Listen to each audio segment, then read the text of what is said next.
मराठा आरक्षण प्रश्नी मनोज जरांगे पाटील यांना मुंबईतील आझाद मैदान येथे उपोषण आंदोलन करण्यास मुंबई हायकोर्टाने 26 ऑगस्ट रोजी मनाई केली. तसेच नवी मुंबईत खारघर किंवा अन्यत्र परवानगी द्यावी असे निर्देश हायकोर्टाने राज्य सरकारला दिले.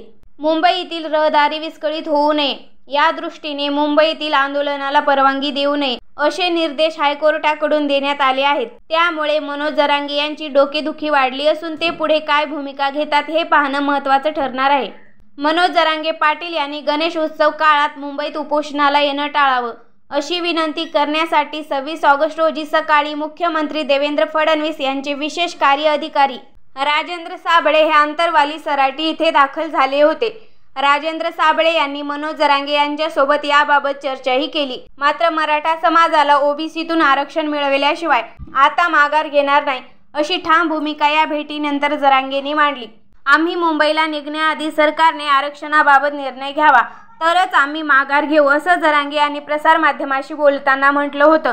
परंतु आता हायकोर्टानेच मुंबईतील आझाद मैदानात आंदोलन करण्यास मनाई केल्याने मनोज जरांगेची कोंडी होणार आहे.